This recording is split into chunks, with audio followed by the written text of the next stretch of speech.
Olá pessoal, sou o professor Antônio Botão e vamos agora tratar de dicas para o concurso de técnico administrativo do MPU 2018 sobre arquivologia.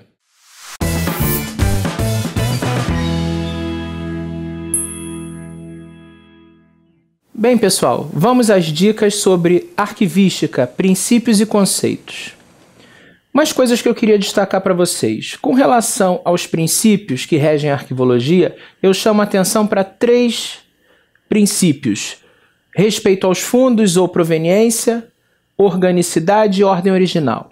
Com relação ao princípio de respeito aos fundos ou proveniência, são sinônimos. Quando aparecer um, pode aparecer outro, não tem problema. E vocês têm que lembrar que eles preconizam não mesclar documentos com outros de origem distinta.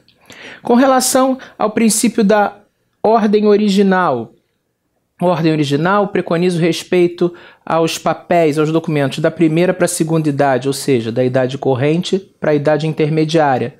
Fiquem atentos com isso. E princípio da organicidade. Organicidade estabelece a relação orgânica entre os documentos e o próprio órgão, que os produz e recebe.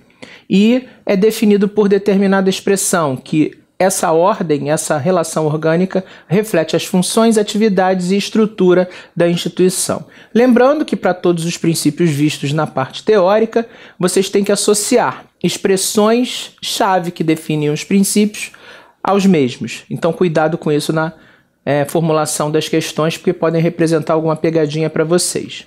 Com relação aos conceitos arquivísticos, vamos lembrar do conceito de arquivo, que é diferente do conceito de biblioteca e de museu. Atenção, arquivos são funcionais, bibliotecas e museus culturais.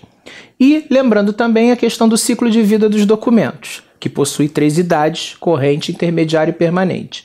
Seguindo com as dicas, entremos no tópico de gestão de documentos. Atenção ao conceito de gestão de documentos, quais as fases que ela permeia e do que trata. A questão das fases da gestão de documentos. Lembrem, produção, utilização e destinação. E a atividade de avaliação, que é essencial, preponderante para o processo de gestão de documentos. Lembrando também que a avaliação permite a elaboração da tabela de temporalidade, que estabelece prazos para os documentos em virtude dos assuntos que eles tratam e a destinação final para os documentos, eliminação ou recolhimento, por meio da tabela de temporalidade. Atividades de protocolo, vale dar uma dica que eles não abrem documentos particulares ou sigilosos. Muito cuidado com os procedimentos da rotina de recebimento do protocolo.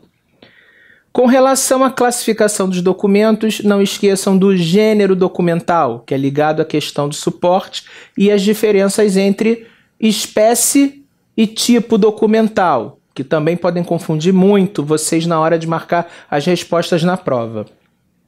Com relação à ordenação dos documentos, atenção mais uma vez às etapas da operação de arquivamento e aos métodos de arquivamento, principalmente aqueles que têm algumas peculiaridades que fogem à regra de ordenação. Podem consultar lá no tópico que as explicações estão bem detalhadas. E com relação à já mencionada tabela de temporalidade, que é um produto da atividade de avaliação, ela representa um registro esquemático do ciclo de vida dos documentos. Atenção também para ela com relação aos campos que ela possui, aos campos que tem-se lá no topo da tabela e o que contém cada um, porque as bancas podem usar de artimanhas para confundir vocês na ordem dos campos e o que cada um contém. Bom, é só isso que eu tinha de dica para vocês. Torço por vocês, boa sorte na prova, desejo muito sucesso. Obrigado.